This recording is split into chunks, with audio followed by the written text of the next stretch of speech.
दलिया में ना बहुत मिर्ची डाल दी थी। दलिया बनाने का मन नहीं था तो इतनी मिर्ची क्यों डाल दी? मैं जानती हूँ इसलिए मिर्ची डाल दी हो ना कि मेरी बेटी खा भी ना सके। मम्मी जी, हम जानबूझ के ऐसा नहीं किए हैं, हम मिर्ची तो एक ही डाले थे। मम्मी जी, मुझे लगता है ना जाड़े में जो मिर्ची आती है ना बहुत तीखी होती है, इसलिए दलिया तीखा बन गया होगा। अरे दीदी, अगर आप कही होती तो मैं आपके लिए दोबारा दलिया बना देती।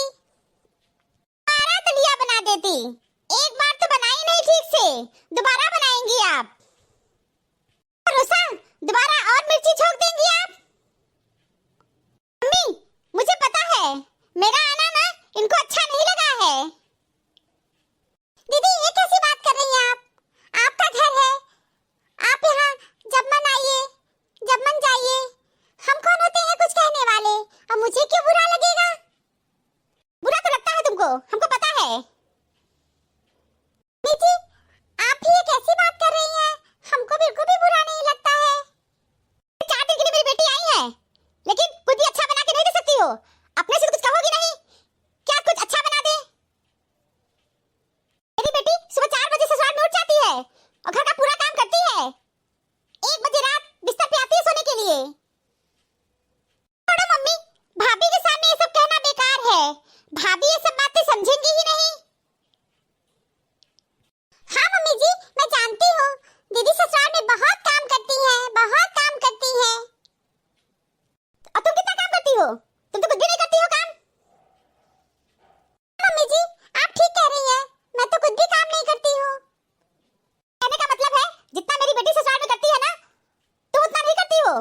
बस खाना बना देती हो, नाश्ता कहने बनाओगी और अपने मन का बनाओगी, अच्छा भी नहीं बनाती हो, तब भी हम लोग कुछ कहते नहीं है। लेकिन कम से कम मेरी बेटी आई हुई है तो मेरी बेटी के लिए तो अच्छा बना दो।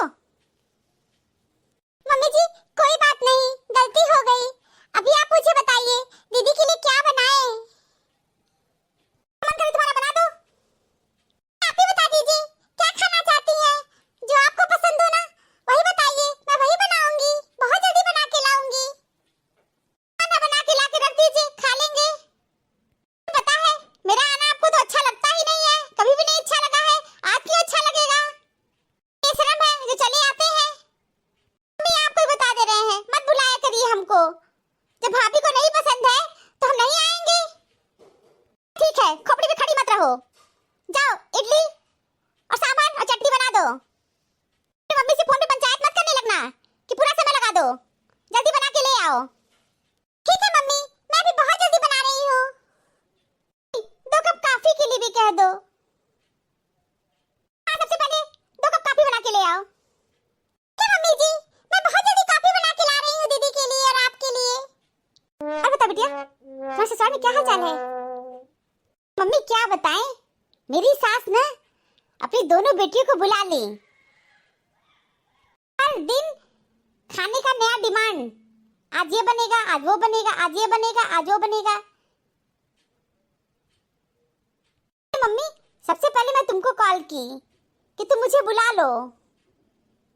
बिटिया, मैं बहुत अच्छी तरह जानती हूँ तुम्हारी सास ना बहुत दुष्ट है, बहुत। तुम्हारी ननद भी ना, वो दोनों भी दुष्ट हैं, बहुत दुष्ट हैं। अपने ससुराल में रहे, चली आई मायके में। अब अच्छा है, अब ज्यादा दिन नहीं रहेंगी, भाग जाएंगी। मेरी ननद लोग ना मायके में भी काम नहीं करती थी, सारा काम मेरी सास करती थी। अगर मेरी ननद लोग रुक गई तो मेरी सास खाना बनाएंगी। अब मेरे सामने मम्मी ना कोई काम नहीं करती है, कहती है हम तो अपनी लड़कियों की रात में कोई काम किए ही नहीं है, जो कि सच ही है। मम्मी ना बहुत काम की है, बहुत बहुत अच्छी तरह जानते हैं। ऐसे लोग झूठ सच तो बोलते ही रहते हैं। तो बहुत अच्छा कि तुम चली आया करो, खाना तुम्हें बनाने की जरूरत नहीं है। ससुराल में कोई प्रॉब्लम हो तुम चली आया करो, है ना? हम तुम्हारे लिए हैं। दीदी जी, तुमको कोई प्रॉब्लम नहीं होगा। करेंगी ना, एक महारानी है हमारे घर में, काम नहीं करेंगी तो और क्या करेंगी? ये बताओ, तुम सो के कितने बजे उठती हो? हम 8 बजे सो के उठते हैं। 8 बजे से पहले ना 1 मिनट पहले भी नहीं उठती हूँ। बिटिया, बहुत अच्छा करती हो। मम्मी, मैं उठती ही नहीं हूँ। मम्मी, जब मैं उठती हूँ ना आधी से ज्यादा काम हो गया होता है, सास कर देती है काम। कभी तो मम्मी ना वो चाय बना के भी रखी रहती है, बस जाते हैं किचन में और चाय को गर्म करते हैं, और कभी कभी तो गर्म भी रहता है, उठा के पी लेते हैं। ठीक करती हो, ऐसे ही किया करो। हाँ, मम्मी मैं ऐसा ही करूंगी। क्या बना रही हो किचन में? मम्मी जी बोली है ना इडली सांभर और चटनी बनाने के लिए, वही बनाने जा रही हूँ। अभी तो सब लोग खाना खाए हैं, दोपहर का लंच किए हैं, फिर इडली कैसे खाएंगी? इतना पेट में जगह है क्या? मम्मी जी बोली है कि दीदी को इडली खाने का मन है, इडली सांभर और चटनी, और उससे पहले तो 2 कप कॉफी बना के देना है। ये तो बैठे बैठे ना बस ऑर्डर चलाएंगी, पता नहीं कितना खाती रहती हैं। जाने दीजिए, आप ऐसा मत कहिए, मम्मी जी बुरा मान जाएंगी। क्यों मानेंगी? तुम्हें पता है दीदी ससुराल में लड़ाई करके आई है। लड़ाई करके आई है? लड़ाई करके आई है सास से, काम के लिए, रसोई के काम के लिए लड़ाई करके आई है। 8 बजे सो के उठती है, 8 बजे से पहले उनको कोई उठा नहीं सकता है। कि मम्मी जी तो कह रही थी मेरी बिटिया 4 बजे भोर उठती है और रात 1 बजे सोती है। मम्मी एकदम झूठ बोलती है, 100% झूठ बोलती है मम्मी। अरे दीदी छोड़िए, आप ऐसे बातें कुछ मत कहिएगा। कहेंगे क्यों नहीं? प्लीज आप कुछ मत कहिएगा। सुबह से घर में ना बहुत चिक-चिक हो रहा है, बहुत चिक-चिक हो रहा है। मैं चाहती हूँ कि घर में अब चिक-चिक हो, बहुत टेंशन होता है, प्लीज। हाँ तो मैं कह देता हूँ, इडली नहीं बनेगा, इडली सांभर नहीं बनेगा, अब रात का खाना सीधे बनेगा। कॉफी बना दो, इडली सांभर चटनी नहीं बनेगा, कल सुबह बनाना। वो है कि चारा मशीन पर दिन भर चलता रहेगा, बैठे बैठाए खाने को चाहिए लोगों को। तुम इतने गुस्से में क्यों हो? ऐसी हरकत ही कर रही हैं। आज ऐसी हरकत कर दी है जो तुम इतने गुस्से में हो गए हो? ये बताओ मम्मी, सुबह नाश्ता बना है, फिर लंच बना है, और फिर अभी तुम लोग कह दियो इडली सांभर चटनी बनाने को। हाँ कह दिए तो क्या बुरा किए, खाना नहीं बनाएंगी तो और क्या करेंगी? बेटी इतनी दिन बाद आई है, मान लो मैं कह दी इडली सांभर और चटनी बनाने को, तो क्या गलत कही हूँ? कुछ भी नहीं मम्मी, बस खाने का ये समय नहीं है, और शाम को भी डिनर बचा ही हुआ है। डिनर तो सब लोग करेगा ना, तो आप लोग कितना खाओगे? क्या अभी अभी देखने चले आए कि हम लोग कितना खाएंगे? दीदी भी ससुराल में काम करके आती है, पता है हमको। मम्मी अब मेरा मुंह मत खुलवाओ। खोले तो भैया, पूरा खोल दो मुंह अपना। तो सुनो, जीजा जी हमको फोन करके कहे हैं तुम्हारी बिटिया ससुराल में लड़के आई है। जीजा जी हमको फोन करके सारी बात बताए हैं।